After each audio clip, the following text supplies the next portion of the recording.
For 72 days, a group of young men were trapped high in the Andes, in a place where nothing green grew and nothing moved but wind and snow. Their plane had become their tomb, a white metal cylinder half buried in a glacier at nearly 4,000 meters. At night, the temperature plunged to -30, the air was thin, the food was gone. They watched search planes fly over, then disappear. They listened on a tiny radio as the world calmly announced that they were dead. They buried friends in the snow and watched others die from infection and cold. And then, facing the simple arithmetic of starvation, they made a decision that would haunt them and keep them alive for the rest of their lives. They would eat the bodies of their dead to stay alive. This is the true story of Uruguayan Air Force Flight 571, the old Christians rugby team and their friends, who crashed in the Andes on October 13, 1972, and survived more than 10 weeks in one of the most hostile environments on Earth. It is not a comfortable story. It is not tidy, but it is one of the clearest windows we have into what human beings will do and what they can endure when the only alternative is death. October 1972, Montevideo, Uruguay. The Old Christians Club, a rugby team from the city, is preparing for an away match in Santiago, Chile. Most of the players are students or recent graduates from a Catholic school. They're young men from middle-class families in their late teens and early 20s, loud, energetic, tightly bonded through years of sport and friendship.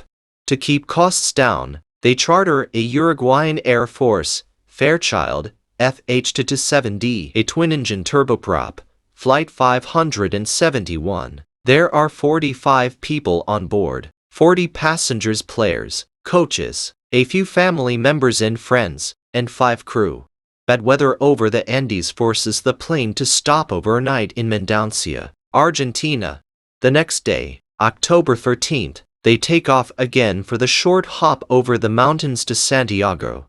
From the ground, the Andes are majestic. From a small aircraft in bad weather, they're a maze of rock and cloud that has killed many pilots. The crew of the Fairchild follow a route that requires precise timing. Once they're over the spine of the range, they plan to turn and descend towards Santiago. But in cloud and turbulence, their position estimates start to drift. They believe they've already crossed the highest peaks. They radio that they're beginning their descent. They are wrong. Instead of being west of the main Andes chain, they're still deep inside it. From the cockpit, jagged ridges suddenly loom out of the mist. The pilots try to climb. The engines strain. It isn't enough. The right wing strikes a slope and shears off, tumbling away and taking part of the fuselage with it. Seconds later, the left wing tears loose. The tail section, with some passengers still strapped in, breaks away entirely and disappears. What remains of the fuselage, now a kind of high-speed metal toboggan with no wings and no tail, shoots forward through snow and rock, bouncing and twisting before finally slamming to a stop in a narrow glacier valley. Inside, amid screams and flying debris, bodies are thrown like rag dolls. When the dust and snow settle, the silence that follows is worse. Of the 45 people on board, 12 die in the crash or within minutes. The survivors are stunned, injured, and disoriented. Some have broken legs, arms, ribs, or skull fractures. Blood stains the snow. The cockpit is crushed against a snowbank. Both pilots are dead. The radio is useless. The rear of the fuselage is torn open, letting in freezing air. They are at roughly 3,600 meters, 11,800 feet, in a place that will later be called the Valley of the Tears, high in the Andes on the border between Chile and Argentina. Around them, snow, ice, rock, and more snow. No trees, no animals, no sound except the wind. At first, they do what people in emergencies always do: triage and improvisation. They drag the wounded into the fuselage, away from the open tail. They use airplane seats and luggage to create makeshift beds. Then they search for food. They find 8 chocolate bars, a few bottles of wine, some assorted candies, small packets of jam, and a couple of tins of mussels. 40 plus people, 1 plane's worth of snacks. They're athletes. They understand energy and calories.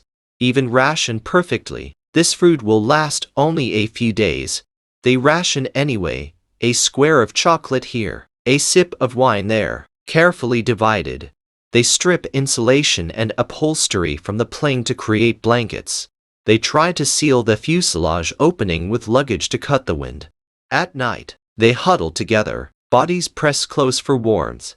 They choose a leader almost by default, Marcello Perez, the team captain, a natural authority figure.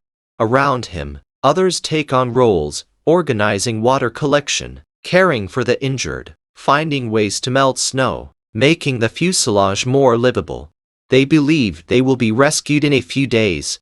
It's 1972. Planes have radios. Air traffic control knows roughly where they went down. The weather might delay helicopters, but surely search and rescue will come. For a while, hope burns warmer than the small fire they manage to improvise from seat foam.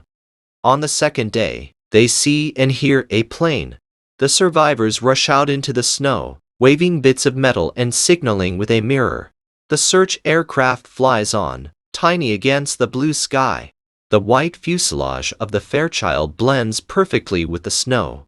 If the aircrew see anything at all, they likely mistake it for a rock or a patch of ice. It happens more than once. Each flavor lights up hope, and then crushes it.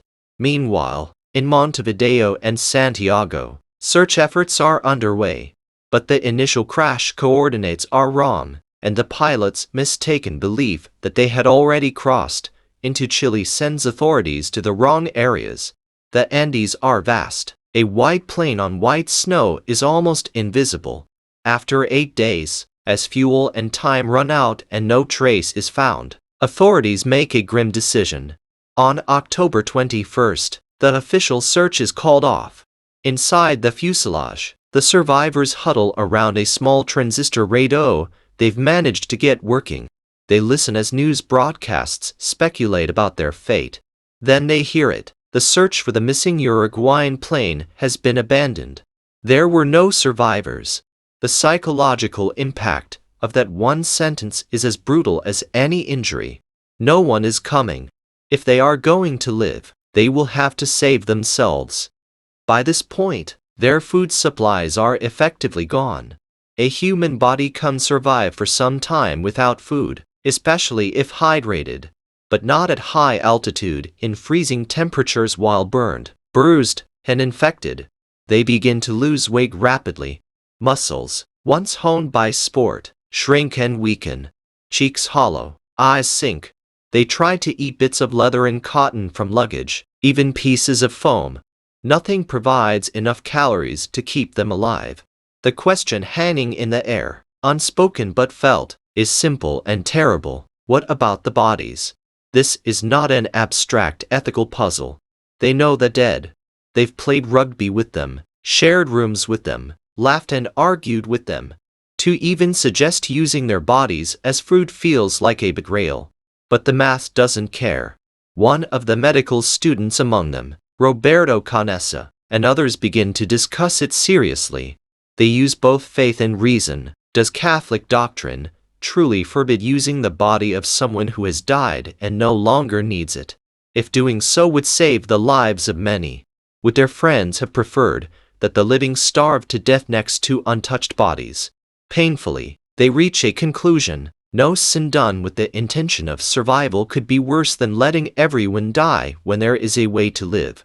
They make a pact to see it as a kind of communion, sharing the flesh of those they loved as a sacrificial gift. The decision does not make the act any easier. The first time, someone cuts a strip of flouncing flesh from a body and brings it to their lips, many gag or turn away. Some vomit. Others cannot do it at first, then later do, when their bodies are screaming for calories. Over time, the taboo does not vanish, but the desperate clarity of hunger dulls its edge. They eat only what is necessary, and tried to treat the bodies with as much respect as circumstances allow. No names, no faces, no more than survival demands. It is easy, from a warm room, to judge. It is harder and necessary to imagine lying on metal in sub-zero temperatures, your heart slowing, your friends dying, and knowing that help is not coming. On the night of October 29th, 16 days after the crash, disaster strikes again. Snow has been building on the steep slopes above the fuselage. That night, a massive avalanche breaks loose and slams into the wreck. Snow crashes through the open tail, burying many of the survivors inside, suffocating them in seconds. Those who aren't trapped claw frantically with bare hands to free them. In the wreckage and chaos, 8 more people die, including Marcello Perez, the team captain, and Numa Turcotti, one of the moral leaders of the group. The avalanche crushes what remains of the cockpit, buries more of the fuselage, and permanently seals off part of the aircraft. It also destroys any illusion that things cannot get worse. When it's over, only 19 people are left alive. They dig out what they can, rearrange themselves in the reduced space, and return to the grim routine of survival. They now know that the mountain itself, not just hunger and cold, can kill them without warning. The avalanche makes one other thing brutally clear. Staying put forever is not an option. At some point, they will have to cross the mountains to find help.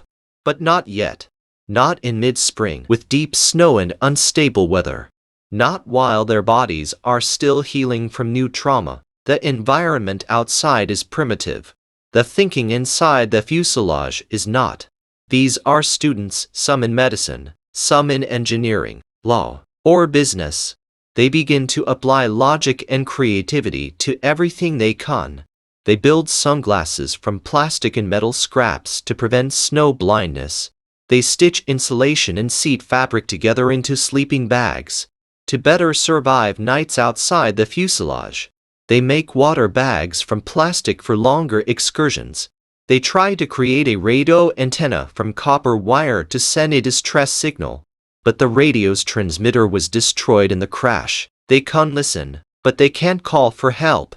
They study the terrain. From a nearby ridge they can climb. They see towering walls of snow and rock in most directions, but also glimpses of valleys and lower peaks to the west. They don't know exactly where they are, but using a torn map and the resourcefulness of teammate Nando Parado, they pieced together a new understanding. At first, they believed the plane had crashed near the western edge of the Andes, not far from Chilean villages. In reality, they're deep in the interior, about 70 kilometers from human habitation. The green valley just beyond that ridge is not real, it's wishful thinking. A rescue party will have to cross the highest part of the Andes on foot, in improvised equipment, at altitude, with limited food. It is almost impossible, but compared to sitting and waiting to die, it is something. As weather slowly improves heading into the southern hemisphere summer, they begin preparing for a summit expedition. Not everyone can go. The walk will require huge physical effort and is limited by food and clothing. They choose those who are relatively young and strong, least injured, and mentally prepared for the ordeal. After some early scouting attempts that end in exhaustion, they refine their plan. The final, serious attempt will be made by Nando Parado and Roberto Canessa, with Antonio Tin Bizin accompanying for part of the way to carry extra food. Then turning back, they calculate they can carry enough dried human flesh and a little chocolate to fuel about 10 days of hard climbing. Before leaving, they go through another round of painful goodbyes. Those staying behind know that if the climbers fail, no one will know where they died. The climbers know that if they don't succeed, the others are doomed. Parado and Canessa pull on their homemade sleeping bag, plastic and fabric boots, and sunglasses. They carve walking sticks from aluminum seat frames. They tie strips of cloth around their feet and legs. On December 12, 1972, 2 months after the crash, They set out westward, away from the fuselage and everything familiar. The first days are brutal. Deep snow makes each step exhausting. Thin air above 4,000 meters leaves them gasping. The sun burns their faces by day. At night the temperature plummets, and they huddle together in their shared sleeping bag on exposed slopes. At one point, they climb a high ridge they've called the Wall for weeks, expecting to see green valleys beaten in an easy walk out. Instead, they see more mountains, ridge after ridge, white and blue and jagged, running to the horizon. For a moment, despair nearly crushes them. They think about turning back, but going east would only return them to the crash site and certain death. Going west, the direction the Fairchild was meant to be flying, still offers the best chance of reaching Chile. They keep going. Canessa, powerful and strong, begins to tire more quickly. Parado, driven by the memory of his mother and sister who died in the crash, and by the desire to save his injured friends, seems to draw on a deeper reserve. They traverse narrow ridges with sheer drops on both sides. They cross avalanche-prone slopes. They descend into Francine valleys and climb out again. They drink meltwater from streams and ration each bite of dried flesh like treasure. After about 10 days of marching, they begin to see signs of life: insects, patches of grass, Francine animal droppings. Then, in the distance, they see something they have not seen into months: a cow. Where there are cows, there are people. Eventually, they reach a river valley with moving water, greenery, and scattered signs of ranching. On one bank, they see a man on horseback, too far away to hear over the roaring water. They shout. He can't understand. Using a pen Nando has carried, they write a note on paper, explaining who they are, and that many survivors are still trapped in the mountains. They wrap it around a rock and throw it across the river. The man, Sergio Catalan, a Chilean muleteer, reads it and grasps the basics: plane crash, survivors, urgent need for help. He shouts back that he will return the next day with assistance. True to his word, Catalan rides to the nearest authorities. Soon, the Chilean military and police are alerted. Helicopters are scrambled. Journalists are notified. The impossible news spreads. The Uruguayan rugby team, thought long dead, has survivors. Parado and Canessa are fed cautiously too much food to fast can kill starving men, and taken to a hospital, but they refuse to rest fully until they've helped guide rescuers back to their friends. On December 20th and 21st, 1972, 2 months and a week after the crash, Chilean Air Force helicopters fight thin air and dangerous winds to land in the Valley of the Tears. There, emerging from the snow beside the wrecked fuselage, are the remaining survivors, gaunt, bearded, eyes sunken, but alive. In total, 16 people have survived out of 45. The world's first reaction, when the full details emerge, is a mix of awe and revulsion. The fact that they resorted to cannibalism to live becomes instant headline material. Some condemn them from a distance, without really facing the reality of their choice. Others recognize that few moral codes are designed for -30 temperatures at 12,000 feet, with no food and no hope of rescue. The Catholic Church in Uruguay, when asked, declares that no sin was committed in the context of their intent and desperation. In later books and interviews, the survivors themselves emphasize that this is not the center of the story for them. It was a terrible necessity, not their identity.